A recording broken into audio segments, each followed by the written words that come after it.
I'm trying to help you, Shira. Right now, you're a hoe. You miss this shot and you'll get an arm. And then I'll be a whore? How is that better? Because a whore gets taken to dinner first. Clever. Baby does seem like a fun person to hang out with. Please, can I? You cannot? Hey, he's cool. Why not let him shoot one? Baby wanting Yoshi to be included is a nice detail considering what we learn about her personality this episode. Don't make me regret this. All right. Downtown! Ow! Oh my god, nerd! I was being nice. And this opening, as most of them are, is an excellent way to set up the dilemma and purpose of this episode. Yoshi often feels on the outside, separated from his siblings, not only due to his being the youngest, but also because his brain works a little bit differently. And no matter how hard he tries to fit in, he always seems to put more distance between them whenever he moves closer. Whereas, from Shira's perspective, allowing Yoshi to participate at all is her taking a chance on him, allowing him past her thick defenses that protect her from perhaps being often ignored as the middle child. However, when he messes up, even though it's entirely accidental, she only ever regrets including him and retreats further away from being close. Pretty much sets up the entire plot of this episode in a 1-minute clip. Baby laughing at her rather than seeing if she's alright is also kind of an important sign for their relationship. Love the details that were added from this very episode to the opening, like the sugar and sweetener packets. It saves all these different things we've seen like memories. I also never noticed the little UFO created by flip art here. Nice tiny little additions that add color and style to this opening. This is also the first episode where we see Baby's photos completely vandalized, and even though we've already been introduced to their feud, it's important for this episode to see how much anger Shira holds toward her. The last episode, we saw Baby's pictures unaltered, even though it takes place years after this one. Maybe it's a sign for how Shira's anger has faded over time. I'm coming! Ow, ow, ow, ow, ow. You know, someone on this art team must really love Jean-Michel Basquiat, because there was definitely a reference to him in Bojack, and now there is also one in this show. Honestly, I also feel like they've stepped up their game since Bojack with regard to environment design. The atmosphere of every location is so unique and more stylized than it was, filled to the brim with decorations and finishing touches. Ow! My hormones! We barely touched. IVF should stand for I'm very fragile. Nice to depict the daily effects of IVF for anyone who might be watching and considering going through it themselves. Is that the undeniable Isadora Duncan? You are so undeniable, yes you are. I want to deny you, but I can't. Stay away from scarves, you sassy dancer. Oh my god, this is such a dark reference to the actual Isadora Duncan's death, where her scarf became caught in a wheel and broke her neck. What a wild dog name this is. Okay. I'm gonna be thinking about my sister. What? No, come on, not in a weird way. All right, let's make a baby. I love Kendra swooping in to save this moment when she notices Yoshi get a bit off track and weird Shira out. This is a map with highlighted directions to the clinic. These are the phone numbers of both the clinic and our doctor, and this is really important. You deposit your sample into here, okay? Important to show how ambivalent and nervous Shira is for this whole situation and just how little she trusts Yoshi to get there on his own. Your spunk, it goes in the cup. I like spunk. Like, hey kid, you got spunk. Thank you. It's something I know, but it's always nice to hear. Kendra and Yoshi are the sweetest, most positive combination of characters in this show. You're on a very precise ejaculation calendar. I know, If the last time you Shira. discharged was less than 3 days ago, or more than 5 days ago, I your sperm is no I good have not here. yippee-ki-yayed in 3 days, But Shira. no more than 5, right? Correct. I remember because exactly 4 days ago, I was watching this documentary on black holes, and the footage was weirdly hot. Also crucial to show that it isn't exactly just Shira being neurotic either. It's a complicated process that requires precision and timing. It needs to be done within a certain period. Thanks for doing this with us. Really. Of course. Love the little musical chime and focus on Yoshi's reaction. It shows how much it means to him to be included. A potato ice cream? That sounds bad. Nice callback to Avi's assertion that this would just be ridiculous and bad last episode. Air Spud is a great pun, although I'm not sure what Air Bud really has to do with ice cream and potatoes. Am I? Yes, you are. So I'm supposed to call you for bail. But then it's like I'm shortchanging the authenticity of the experience. Danny, I needed to have a regular night. How am I supposed to get into your apartment? Just use the key under the mat. Why didn't you just tell me that before? Whoa! That gun is not a prop. Danny really should be annoying, but they hit a really great balance with him where he's just really fucking hilarious. Pizza on a Stick is another great parody of pop-up food vendors and how stupid their gimmicks can be. Not everything needs to be on a stick, people. Yoshi? Huh? Yoshi Schwooper. It's Baby. Baby Feldstein. Enjoy how casually they run into one another despite the enormously malicious presence that Baby has had in the series thus far. It really is how life goes sometimes. Even though she's been gone so long and all we've heard of her are negative things, she is just a regular person, and you can just run into her. Excuse me, no cutting. Relax, lady. I'm not cutting. You'll get your ice cream. Not like you need it. Whoa. What? I can say that. I'm a woman in a body. I'm advocating for her in a way. Are you? Oof, Baby. Good small way to show how she can kind of rationalize her own cruelty. How is Shira? Still unbearable? I'm fully kidding. Am I? And also a nice way to show that Baby didn't exactly just move on from this, leaving Shira to be bitter alone. She definitely took something away from this conflict as well. Rachel. You didn't think my name was actually Baby, did you? I 100% did. But you were a baby once, and some people do have names of what they are, like Jack White or Gary Oldman. Yoshi is so witty and clever. My parents named me Rachel, but my big sister Alana refused to call me anything but Baby, and no one says no to Alana, thus everyone calls me Baby. This anecdote honestly colored in this character so much for me. No wonder she's so hell-bent on freedom and avoiding labels when she was labeled by her sister as something she didn't want to be the second she was born. She felt trapped by her sister's seemingly perfect persona that everyone loves, or at least that's what I gleaned from this one line. That probably led her to become more of this rebellious, ambitious, independent person that we see today, or the one that breaks up with Shira. At my job, they call me Josh. Josh. Okay, Josh. Okay, Rachel. They write flirting very well in these shows. It's never awkward or super heavy-handed, as it is in many romances, and often it's actually really subtle, which flirting actually is supposed to be. With some people, not with me. I'm about as subtle as an air horn. Happy to answer any questions. No, I think it's pretty A self-explanatory. bit about me, Oh, young kid bouncing around the edges of the startup gestalt. Right, makes sense. So I founded an app. I sold the app for more money, wanted to get back to something real. Enter food hacking. Hello?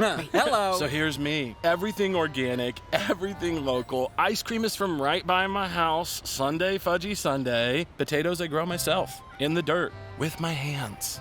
Any questions? Yeah, is this why the line is so long? Because everyone's got to listen to your life story? Oh.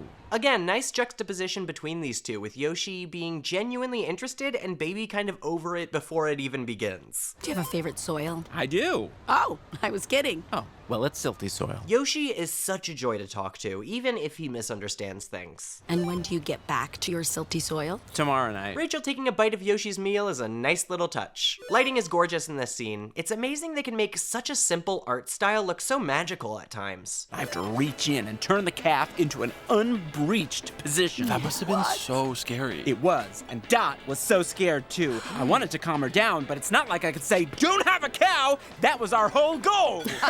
And that's how we got Polka. Nice to see Yoshi so at home in a job when we recently saw how lost he was. I'm not drinking tonight, so can I get a martini with extra olives and no martini liquid? So, a glass of olives? Yeah. The fact that Yoshi is on his third glass of olives. It's hard for me to make deep connections. I think a part of me feels like I'm not all there yet. Ay. What? Guys always say that. Like, oh, I'm still figuring myself out. Yeah, so is everybody, okay? You're never done figuring yourself out. You can't use that as an excuse. Honestly, I kind of understand Rachel's point here. We're all works in progress, and it can sometimes be a red flag when someone says this, as people can often use it to mean that they continually make mistakes and might end up making one with you. Don't judge me if I do something bad because I'm a work in progress, rather than its intended meaning that they are actually working to be better than they were before. more. Ultimately, just because someone says they're working on themselves doesn't mean they actually are. It just means that they aren't satisfied with who they are right now. I wasn't making an excuse. No, I know. I was just talking about other... Well, I was talking about me. But this misunderstanding is so realistic. She went on to generalize and then hurt Yoshi's feelings because he was being really sincere with her. He really is figuring himself out, and he's avoiding relationships because he doesn't feel he's ready for them. That's actually super healthy. But Rachel perceives it in a negative way. I really like how realistic their perspectives are. Not either one of them are out of line, and as usual, this show does disagreements really well. I don't have my bag. What do you mean you don't have it? I must have left it at the potato place. You say potato? Someone has to! He's not wrong. If we want the phrase potato potato to stay alive and make sense, someone must be saying potato. In fact, I might start. Oh my god, oh no, no! Oh, how worried Yoshi gets is so touching and heartbreaking. He is so desperate to get this right and move closer to Shira, to actually prove that he can be there for her. Don't panic. We'll go back and get it. Can I panic now? You'd be crazy not to. These two honestly have such a fun dynamic. Why don't we look at AirSpud's Insta? See what the next stop is. My phone doesn't do Instagram. A flip phone? Yoshi, this isn't the time to be interesting. I didn't get it to be interesting. It's for my mental health. Ooh, very responsible decision, Yoshi. Also says a lot about the damages of social media on people whose brains operate similar to Yoshi's.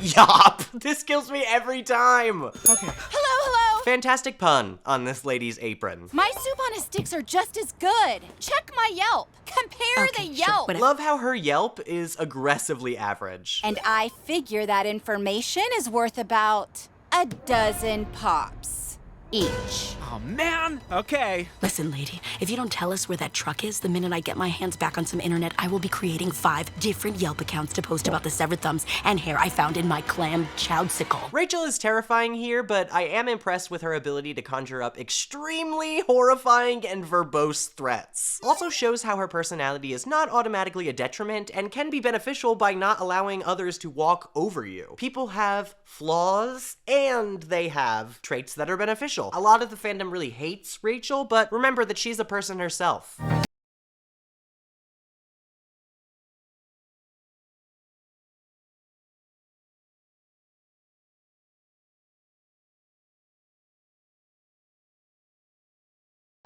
More extremely revealing character moments, and it also kind of hints about how these two might be good to rub off on one another. They are kind of opposites. Not entirely, but they have very different strengths, and I think they could learn a lot. Well animated and beautiful sequence. What happened between you and Shira? Oh, sure. You were like around all the time, and then Happened. suddenly What not. happened? I guess just being a teenager happened. Oh, okay. We were kids, lots of feelings. Someone felt betrayed by someone else, and you know Shira can go just like nuclear for no reason. I mean, yeah, she can definitely fly off the handle, but usually it's not no reason. Yeah, I don't know.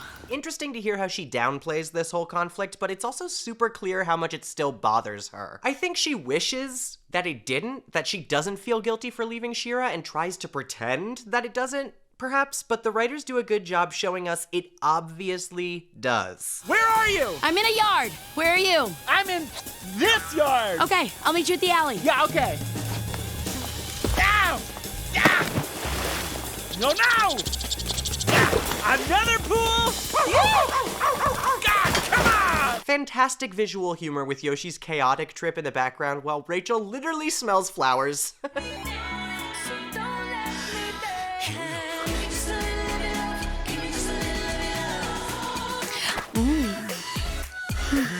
This is a really sweet and underrated moment. I honestly do kind of like this relationship. Yeah! No, not now! Get back in there! No! Oh, it's so frustrating to watch because it isn't even really Yoshi's fault. Such a smart way to have this go wrong without the audience really wanting to blame Yoshi. Honey, I have to go. Yoshi needs me and a pair of pants. Your pants? But you're so bald. Clever joke about Avi's genes, as Yoshi also confuses pants with biological genes later. Well, could use mine. Could We? I am right on schedule. I remember because exactly 4 days ago I was watching this documentary on black holes, and Jen found it kind of sexy. I don't know. Excellent callback to Yoshi's anecdote from earlier. Yeah, no, of course, but, I'm here with all the right genes. Avi kind of wanting to do this is a fascinating continuation from where we left off in 2014. By the end of the dance recital, Avi did actually want to do it for Shira, but she turned him away due to her feeling uncomfortable, after his initially being weirded out by the request, because she is rather sensitive to opening herself up, especially to her family. He wants to make it up to her and feels bad about initially reacting like that and scaring her away, and is now, as we saw at the end of that episode, trying to make an effort to be closer to her, to repair their relationship after she called him out for being distant. Okay, yeah. Mi sperma es su sperma, like Senora Estrada always said. Who? Another hilarious and slightly disturbing callback to Senora Estrada. You gotta talk to Shira first. You can't just do like a blind swap. Right. No, we gotta. But maybe more you gotta. With me as a backup, right? Sorry, me? No. This is on you. You're the incoming You tell sperm. her. I'm an outgoing sperm. This conversation is such a two brothers trying to figure out who deals with and how to deal with the sister energy. It's such great relationship writing and dynamics. That's how this traditionally works. Sorry, there's tradition? I must have missed that scene in Fiddler about the sperm tradition. Look, Here I I just thought think the Tevye's person giving bottles the were good full of news- milk. Avi is such a fantastic straight man for every other character in this show. What did you say earlier about not telling her? No, you're right. We have to tell her. What if we did it together? I appreciate that these two decide to tell her, though. It's definitely harder to do so, but the more responsible choice. And ultimately, we think you're gonna land at Great Mom. Mazel tov. Huh? And semen tov? Yoshi congratulating Shira and also wishing her good fortune, for extra measure. It, by mistake, occurred in my But pants. now I've come He to help. will come to help. I have come to But help. not yet you haven't. That's why you I'm can. here right now to come to help. This banter, so many plays on double meanings this episode. Which you wanted in the first place. First place? Avi, Is that true? wait. Oh no! God, this episode is so good for really bringing all of the events and ideas it set up in the first half to fruition. What a way to offhandedly reveal this to him, and to show how important it was to Yoshi that he was asked first, and how little Shira thinks about that. You see right here that this is going to damage their relationship chronically, as this was really almost a breakthrough for their dynamic. Do you remember how a couple years ago I was selling these mattress tubes, but there was a problem because the tubes exploded too early? Using the Tammet tubes for this explanation. Maybe let's look at the bigger picture here.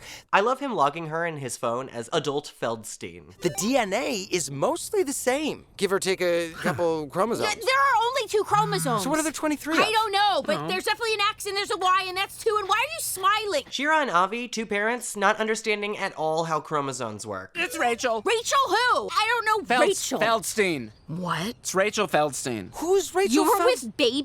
Oh, wow. Avi's reaction to this is so funny. Both him not knowing who Rachel Feldstein even is at first, and then recognizing the gravity of this immediately. This sucks. I don't understand you. Why couldn't you just this one time not let me down? I'm sorry, okay? But sure, I want to fix it. We can fix it still. We can. No, I'm sorry. I'm sorry I tried to involve you guys in something important to me. Because you'd think I'd get it by now. So that's on me. But you know what? We're gonna get an anonymous donor. It's gonna be easy and clean. And the best gift I can give my unborn children is they're gonna have 0 of this in them. This is probably the most depressing ending to an episode of this show that we get this season. Nothing gets resolved, and the dynamic that was presented in the cold open isn't even remotely concluded. In fact, it only becomes more deep-seated, with Shira retreating further away from her brothers and trusting that they care about her even less, feeling looked over and ignored once again as she did as a child, and then Yoshi realizing Shira actually didn't really initially trust him as he thought she did. She wasn't really giving him the chance he thought it was. And then also being disappointed in himself for not succeeding when she did give him even a little bit of an opportunity. It's a really great, morose ending, because even though we know that they do see each other after this, and at the very least, remain in regular contact, this never really gets resolved or put to bed. And the siblings are holding a lot of pain and trauma with them whenever they do get together. Plus, honestly, I was just really excited for Yoshi to do this, especially spending this entire episode knowing that they did indeed indeed succeed in having children, but for them to reveal that they did go ahead without them and with Shira feeling let down is a huge, huge tragedy for me. And of course, I do believe that they can work to better their relationship and perhaps work past this conflict, even if it's not at the forefront anymore. I am disappointed that it did cause such major decisions that would affect the rest of their lives. Of course, the children aren't any less Shira's because of DNA, but it is sad that they weren't able to use Schwooper DNA solely due to kind of personal trauma and their relationships blocking them from feeling close. And I pray to God we have a girl, because the last thing this family needs is more boys. Okay. I see an arm. Look at that, a schmeckle. And, another schmeckle. Our baby has 2 schmeckles? And I love revealing that they have 2 boys right after she says this.